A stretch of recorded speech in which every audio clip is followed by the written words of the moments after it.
আসসালামু আলাইকুম। কি অবস্থা সবাই? কেমন আছেন? আশা করি ভালো আছেন। রোজার মাস সামনে ঈদ। বাংলাদেশে তো আসলে মানে ঈদের যে একটা আমেজ এটা অলরেডি রোজার ১ম থেকেই শুরু হয়ে যায়। কেনাকাটা, আত্মীয়স্বজনদেরকে গিফট দেওয়া। তো এখন যেহেতু ঈদ একেবারেই সামনে, এখন তো সম্ভবত পুরাই আমেজ। আজকে একটু আগে ঘুম থেকে উঠাই মানে ফেসবুকটা খুলতেই দেখলাম যে কি যেন ২-৩ টা পত্রিকার নিউজ দেখলাম যে ঢাকা শহর ছাড়তে শুরু করেছে গ্রামের উদ্দেশ্যে মানুষজন। মানে ট্রেন বাসে মোটামুটি ভিড় শুরু হয়ে গেছে। যারা পারছেন ফ্যামিলিকে আগে পাঠায় দিতেছে। এগুলো দেখি আর ভাবি যে আমাদেরও তো আসলে একসময় এমনই ছিল। প্রতি কুরবানি ঈদে দাদার বাড়ি যাওয়াটা ছিল আমাদের সারা বছরের মধ্যে সবচেয়ে বেশি আনন্দের।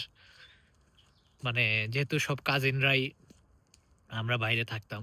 কেউ ঢাকায়, কেউ আমরা, তারপরে হচ্ছে কেউ চাঁদপুর। তো সে কারণে ঈদে বাড়ি যাওয়ার যে একটা কি ফিলিংস মানে সারা বছরে আমরা একবারই যাইতাম। আমরা বিশেষ করে আমাদের একটু কম যাওয়া হইতো। কারণ আমরা তো যাইতে পারতাম না সবসময় ইচ্ছা করলেও।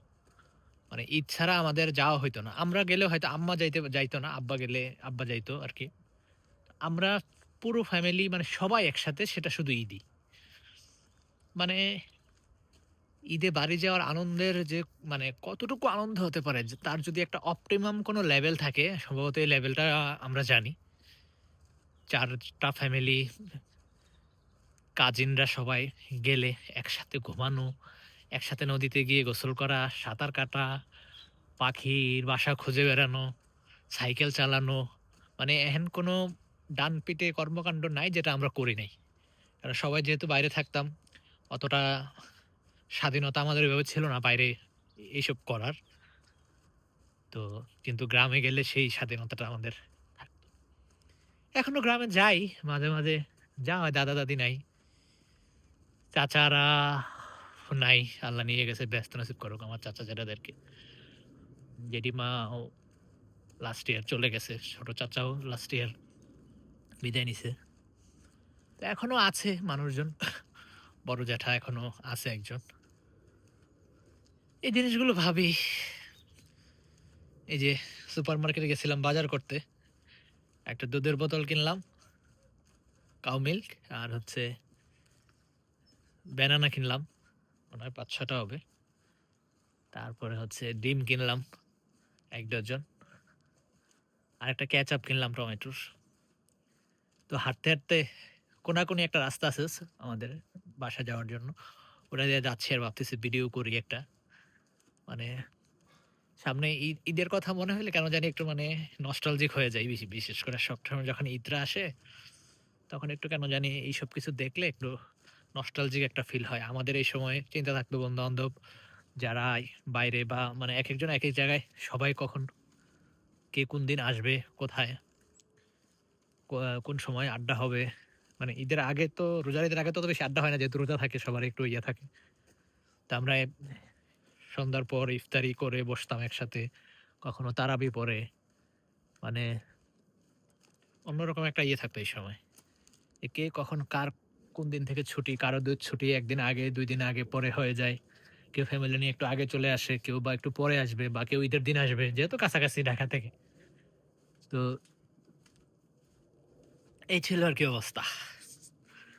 এখন জীবন কত সুন্দরভাবে মানে পাল্টে যায় সবকিছু দেখেন। একসময় যেটা খুবই কমন ঘটনা ছিল এটা মনে হয় যে একেবারেই কত আরাধ্য একটা বিষয় যে ইস! এটাই হচ্ছে জীবন। এইজন্যই সবসময় আমি বলতাম যে, যে অবস্থায় আমরা থাকি জীবনকে আসলে তখনই উপভোগ করে নেওয়া উচিত। টাকা পয়সা হলে করব, তখন করব, ২ বছর পরে করব। এগুলো আসলে কোনো কারণ হতে পারে না।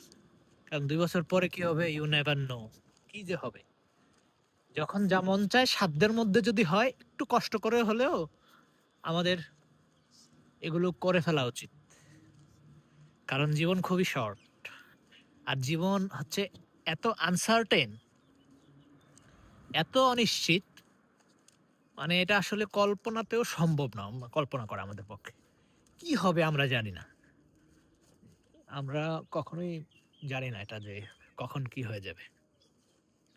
সবাইকে নিয়ে এজন্যই আত্মীয়স্বজন, বন্ধু-বান্ধব, ফ্যামিলি সবাইকে নিয়ে সুন্দরভাবেই আমাদের বাঁচা উচিত যে কয়দিন আমরা বাঁচি। কারণ একটা সময় আফসোস করবেন। যার সাথে এখন রাগ করে কথা বলেন না, তার সাথে কথা বলার জন্য একসময় আফসোস করবেন। যে তাকে পাইতাম, তার সাথে বসে যদি একটু চা খাইতে পারতাম অথবা ধরেন তার সাথে একটু আড্ডা দিতে পারতাম।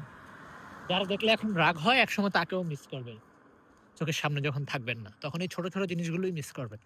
এখন মনে হয় না ঢাকা শহরের যে এই রাস্তার জ্যাম, এত কিছু, এত বিরক্ত লাগে। বিশ্বাস করবেন আমি যখন দেশে গেছিলাম ছুটিতে লাস্ট ২ মাস আগে, আমারে আম্মা বলতেছে, "তুই ঘুমাইতে পারস? তুই তো ওখানে কোনো সাউন্ড নাই বলস যে কোনো সাউন্ডই শোনস না ঠিক মতো।"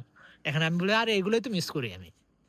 সকালে ঘুম থেকে ওঠার আগেই বাসার নিচে যেহেতু মানে এদিক দিয়ে ওয়ার্কশপ, এদিক দিয়ে ওইটা, ওইদিক দিয়ে গাড়ি, ওইদিক দিয়ে সিএনজি, ওইদিক দিয়ে রিক্সা, এগুলোই তো মিস করি আমরা লন্ডনে বসে, বসে। আমাদের জন্ম ধুলাবালিতে, জ্যামের মধ্যে, হর্নের মধ্যে। আমরা তো এগুলোকে মিস করব না, কি মিস করব? আমাদের তো এগুলো লাইফের একটা অংশ, তাই না? এখানে এত নিরিবিলি, এত সুন্দর পরিবেশে থাকি ঠিক আছে, কিন্তু সেটা তো আমার না। আমার ভিতর তো ওই ফিলটা আসে না যে এটা আমার। আর আমার ওই যে বাবুই পাখির বাসার মতো যতই গরিব হোক, যতই যাই হোক, ওটা আমার দেশ। তো সবাই ভালো থাকবেন। আসসালামু আলাইকুম।